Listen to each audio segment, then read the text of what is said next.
Hello and welcome. I am Rachel Camfield. I'm so happy to be here with you. I'm coming to you from my home in the Virginia countryside. I am up in one of my favorite little nooks and spots. I'm on our landing and my gallery wall. Our gallery wall is behind me, and I'm able just to look out over the beautiful yard and see the birds and see the plants and bring some of that peace and share it with you here today. So this video is titled, and I have some notes over here that I'm reflecting on, so I just make sure I stay on track because I could stay here and chat with you for weeks on so many different topics and things.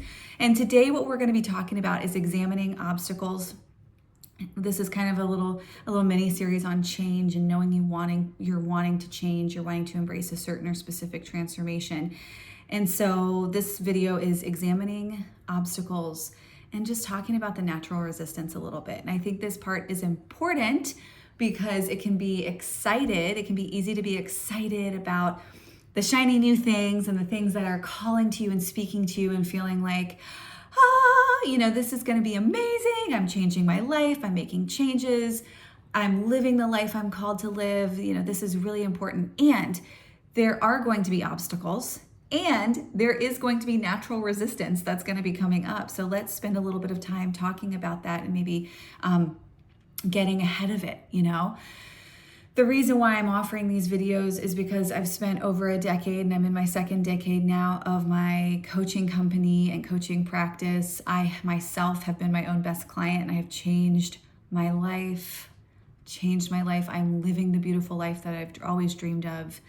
And goodness, it's been much longer than a 10-year process for me. And I want to share from my overflow.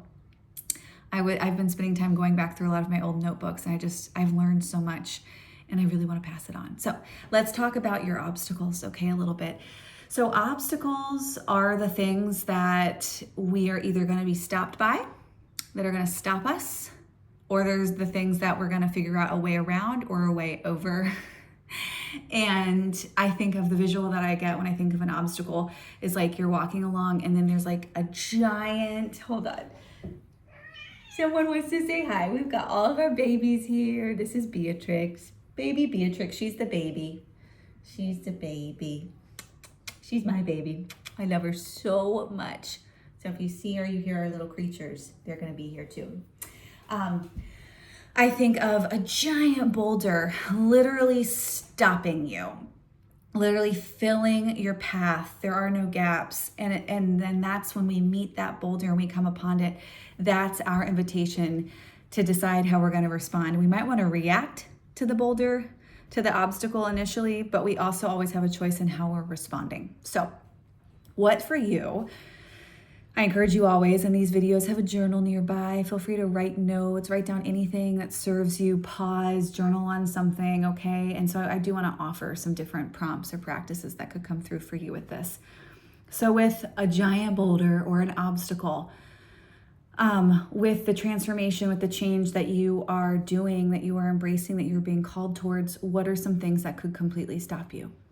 If you want, I want you to pause this and I just want you to write down what are some things that could completely stop you, that could completely derail you. Let's write that down. Welcome back if you hit pause. Okay, so obstacles is giant boulder, okay? How are you going to get around it? How are you going to get over it? How are you going to get through it? All right, knowing what you need in your toolkit is vital. If I hadn't learned along the way to have the awareness around sorry, I feel like this little piece of hair is like floating up in my face. If I didn't have the awareness and learn how to have the awareness around what I need in the process of transformation and building a toolbox so that when an obstacle came or a challenge came, I knew how to help myself, I would have quit. So I just want to name, it's normal to want to quit when this happens. It's normal to just feel like it's not worth it. I want to throw in the towel for this. This is not going how I need it or want it to go. And so that's why when things are good, when things are feeling good, when things are feeling lighter and easier, spend some time thinking about your toolkit. Spend some time adding to what it is that you're going to need to resource yourself and support yourself, because it's really important. If you don't know what these things are that you need to be your best, to heal, to overcome, no one else can give it to you. So I'm going to use myself for example. I'll encourage you to write some of these things down. In fact, in one of my coaching programs, I actually have a part of the brand plan journal is a page with a little lunch pail. And it's like we're putting in the toolbox the things for moments like this.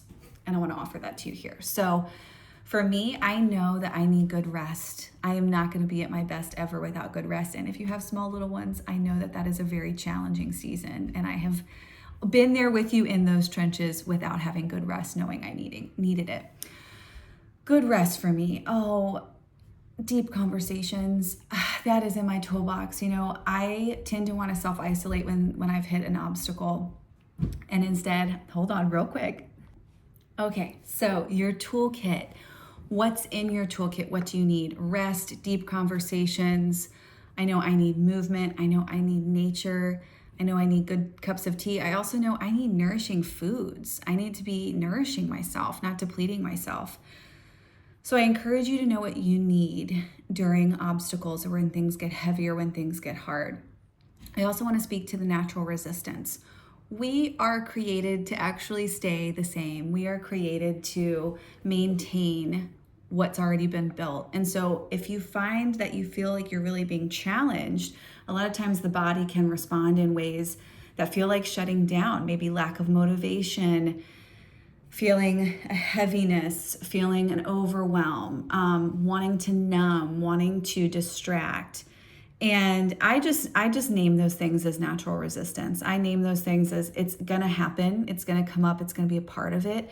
But that's why empowering and positive other people who are part of your community and you're like in reciprocation with, that's why they are so important, because it's important to have other people check in with you, especially if there's something important that you're working on or you're working towards.